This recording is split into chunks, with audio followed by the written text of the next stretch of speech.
What is up, everybody? We are back with another video, this time a WrestleMania themed video. We are going to go through all the matches that are announced so far. I basically put in the ones I think is going to get announced. I think there's only like two more they're really going to do realistically. And then we're going to put them in a tier list on how hyped I am. We'll get into that tier list right now. Enjoy my dog's butt as he chooses to eat while I always record. He always wants to be the center of attention. But anyways, let's get into it. Anyways, guys, here's the tier list. You guys seen these plenty of before. Everyone does them. But this is roughly how we're going. We're going with the hype. We're going with looks good, promising, and then the bathroom break, which will be pretty rare if I put any match here, if any at all. These are all the matches we have so far. Obviously, we're going to get like a multi-man tag match. We're also going to get the women's tag match. That has not been decided yet, but we all know it's going to be Lyra and Bayley taking on Liv and Raquel. But anyways, let's get right into it with the first matchup. We have Drew McIntyre versus Damian Priest. Now, this match, it's looking good. For a while, I wasn't really into it because it kind of seemed like both these guys should be doing something else. It really seemed like neither one of them was fully hitting the potential they had, especially with McIntyre just being one of the elite heels that they have and just being on a legendary run lately. And then Damian Priest, of course, coming after his world title reign. He hasn't really done nothing crazy to keep him in that main event scene. But this right here looks pretty good. The promos have been going great between the two. They're always like fighting nonstop. And then the little car spot where like they threw each other through glass, real glass.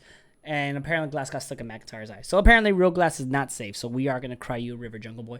But this match looks very promising. Looks very good on paper. So we'll see if they deliver. I think these two should.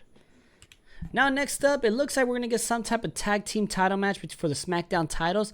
I, for one, if it's a multi-ladder man match that I really want to see between all the tag teams like the Street Profits, DIY, etc., it looks good because you put those guys in a ring with a bunch of ladders and you're just going to see some crazy shit, spot fest. It's going to look great, and I'm really looking forward to this match. I mean, you can't go wrong with a multi-tag match at WrestleMania, especially to get the crowd going. That's all I'm saying. Following matchup, we have the Jade Cargill versus Naomi match. This one looks promising. I want to put in it looks good, but there is the fact that, I mean, we haven't seen Jade Cargill in the ring for a while, and for the better part, she was always in the ring with Bianca to kind of carry her around. Naomi's a great opponent to kind of help carry the match, direct it, somebody really good.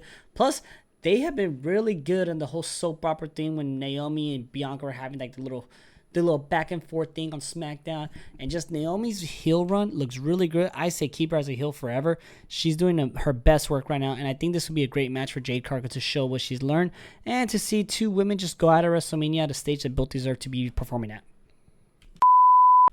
Next up, we have the Jey Uso and Gunther match.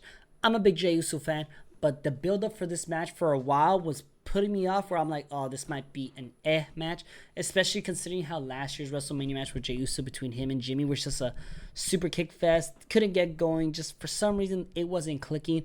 And I was starting to worry that we're going to have the same situation. But since Gunther decided to become a psychopath murderer and ruin Jimmy Uso, this match has looked great. And the promo that Jay gave on Raw this past week, where he just told him, I'm going to go to bed at night. I'm going to pray for God to forgive me for the man I'm about to become.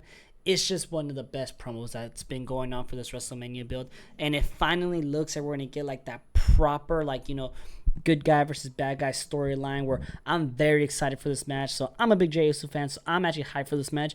Unlike most of the internet wrestling community, the IWC will have you believe, Jey Uso is the most over man in the company, whether you like it or not. Every time he comes out, crowd's going crazy. And I think just he needs to kick off WrestleMania on Saturday, because clearly they're not going to be the main event.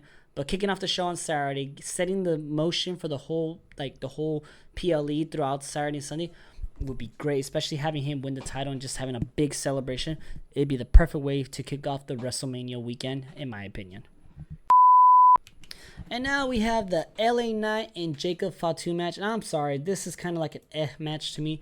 It's just, I really thought this was going to be like a multi-man match, but I could see that we have quite a few multi-man matches already at WrestleMania. Maybe they didn't want to overdo it, but I just thought this was going to be like a match that had, you know, LA Knight, Carmelo Hayes, Jacob Fatu, and then Jimmy Uso.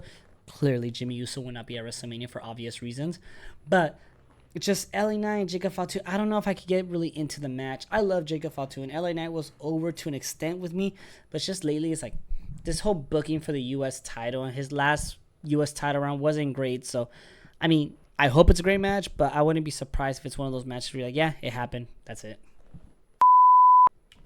If you're paying attention to the bottom, I did do some rearrangement because there were some matches I wanted to talk about first. And next up will be the women's tag team match, which I believe will be Bayley and Lyra versus Liv and Raquel. I think this match was just kind of thrown on the card just because I think it's mainly just to get Liv Morgan on the card, which she deserves to be on it. But just something about the women's tag titles, they don't hit for some reason. I don't know what it is. Clearly, it's all booking because it's not from a lack of effort from the women trying. But it's just not hitting because like you're just putting thrown together tag teams to take on another thrown together tag team, which Liv and Raquel are thrown together tag team, so it kind of defeats my argument. But previously. And I don't know, it's just something that's not really interesting me. It'll be great to see Liv on the card, and obviously Bayley and Lyra deserve to be on it as well as Raquel. So hopefully they can put on a good match. But if this is the one you want to get up and take a quick relievement break, I wouldn't blame you. You should watch all the shows because, I mean, everyone's working so hard. But it's just one of those matches where, like, it's going to get announced the week before WrestleMania. There's not going to be much hype to it. And that's why it's the bathroom break match, unfortunately. And now, our yearly veteran versus Logan Paul match at WrestleMania. We have Logan Paul versus AJ Styles. Now, this match is going to be good. It's going to be great, possibly, because Logan Paul can wrestle. He's athletic. AJ Styles, I don't need to hype him up. He's one of the best to ever do it. But what is my hype level for this match? How excited I am to see it. Honestly, it's kind of in the category for me, and it's a real shame because I'm a big AJ Styles fan, and I think Logan Paul's great. But I just can't help but feel like AJ deserves better at WrestleMania. Not that Logan Paul is a bad competitor for you at WrestleMania, but it's just I feel like all of AJ Styles' WrestleMania matches have never been like, look at this. The only one that I say would have had a proper hype was the Shinsuke Nakamura match, but we all know how that one ended. So it's just, the man puts on great shows. He just never has really great programs into WrestleMania. And unfortunately, I feel the same way about this one. Hear me out before I go to this next matchup. Lately, it's been picking up. The excitement has been getting there. And we've all seen the promos. We've all seen the back and forths. We all seen the Ludwig's in her DMs allegation, which nobody in the world believe. But let's talk about it. Charlotte Flair and Tiffany Stratton. I almost called her Trish Stratton. Charlotte Flair and Tiffany Stratton match is something that I did not give two shits about. I am not a Charlotte Flair fan. I solemnly believe that she is a Nepo child. Is she talented? Yes. Does she have great matches? Also yes. But is she overly booked to be the badass? Yes. Unfortunately, I just can't get into any of her matches. For me, she's always just been a whatever competitor. So the fact that we got Tiffany versus Charlotte and Charlotte won the Royal Rumble really kind of turned me away from this match right off the bat, because Charlotte winning the Rumble was just so stupid to me. I didn't see the point of it. I don't buy into it. This match, despite all the good promos, despite the back and forth and the unprofessionalism for Charlotte Flair, where I really want to see her lose to Tiffany, I'm putting it an F because I know how this match is going to end. Charlotte is going to win the belt. Tiffany is going to fall down the totem pole, unfortunately. And it's just going to be another woman that Charlotte Flair just buries. Because Charlotte Flair has had a history of being so unprofessional on multiple women as Nia Jax, Becky Lynch, and now Tiffany. That's all I'm saying. I'm a Charlotte Flair hater. If you don't like it, that's fine by me. But this match, if it was Tiffany versus anybody else, looks good and promising. But not this one. And now we have Rey Mysterio versus El Grande Americano. This one is promising. I'm a big Rey Mysterio fan. Very big Rey Mysterio fan. As you can see behind me, I have the man's mask right there. Big fan. He is what really, him and Eddie Guerrero is what got me into wrestling. So this honestly could just be some bias, because I've seen a lot of people saying they're really putting a match that just could be on Monday Night Raw at WrestleMania. And you know what? That's fine. Sometimes we need those matches at WrestleMania. Sometimes we just need to put some favorites out there. Like Rey Mysterio is a fan favorite, despite just like if him just being on the mid card. Plus, El Grande Americano making his debut deserves a WrestleMania debut. It's unfortunate that Chad Gable's not there, but I think this would be a great match. I feel like they should make it a stipulation though, where it's like mask versus mask, because there's only so long you could go with this kind of gimmick until people are like, all right, you know, what are we gonna do here?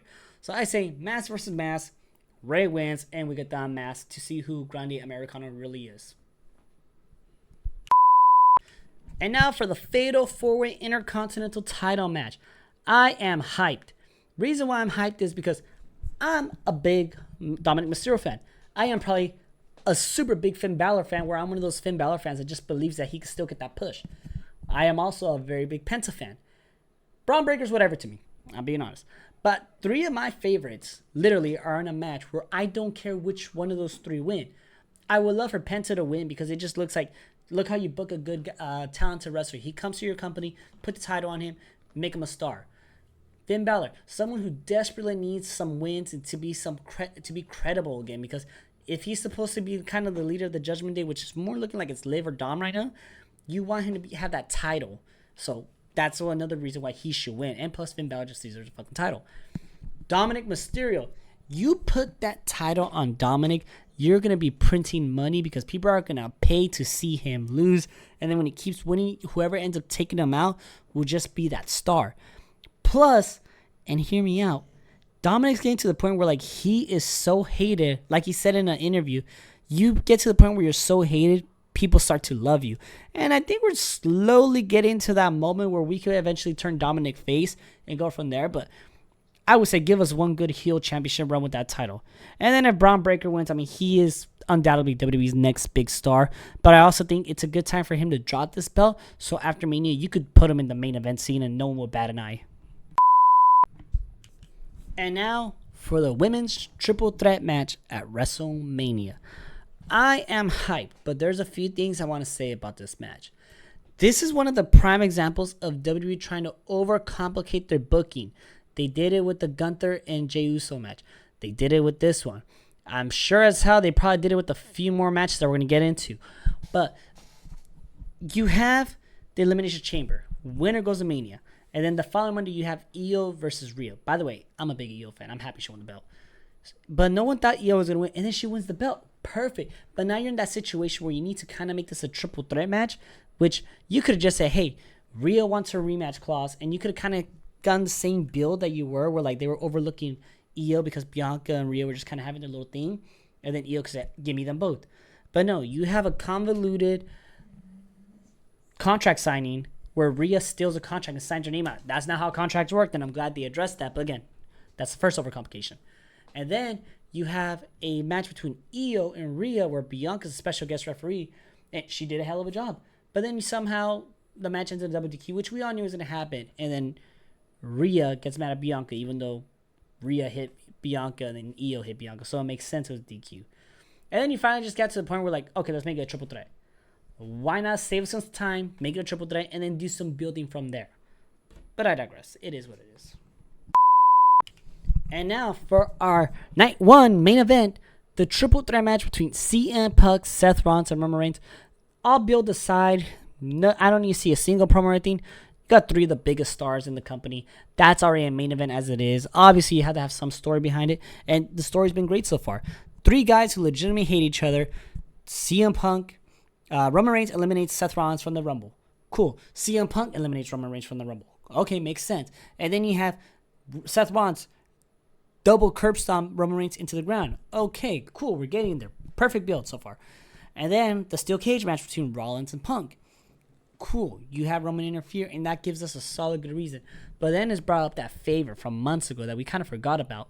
And it's the favor is for Paul Heyman to walk out CM Punk in the WrestleMania main event.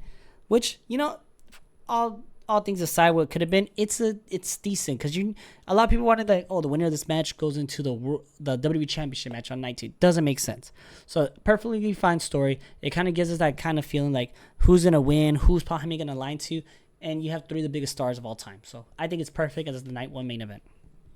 And now for the night 2 main event, the match that everybody's been waiting for: Cody Rhodes versus John Cena. And I got a controversial take on this. I think for me, the hype level is kind of in the medium zone where I'm a big Cody fan, so I'm cool to see this match. And also Cena being heel is also pretty cool. But I can't help but feel that this Cena heel turn is feeling a little lackluster because we had the Cena when he announced his retirement, he made it seem like he was going to be on every show, every SmackDown, every Raw. He made it seem like he was going to be a full-timer, which he's going part-time, which means kind of made sense for this heel turn. But I'm just not one to see another part-time world champion. I hate that. I feel like the champion should be on the show every single week. And it just I feel like he's more likely gonna win. He's gonna take the belt and fuck off to Hollywood for months at a time and just come back on big PLEs. And I don't want that. And that's why I just feel like it's not super hyped for me. And it's disappointing, but I hope it's a great match. And it probably will be a great match. And it's probably going to have a bunch of like run-ins. We're probably going to have The Rock make a cameo. We'll see what happens. But as of right now, it's a promising match. And I think it'll be great. But am I hyped to the point where I was last year for Cody and Roman as the main event? No. But that's just me. But there you have it, guys. That is my levels of hypeness to WrestleMania. Kind of thought of this video idea just on a whim. Seemed like a cool idea. Hopefully you guys like it. I'm going to get it edited so we can have it up. And then hopefully pretty soon we're going to have the full WrestleMania match card where we get into some predictions. And then maybe we'll do like a little Reddit recap or something because a bunch of stuff has been going on. But that is it, everybody. Say goodbye to Stitch. And I'll see you next time.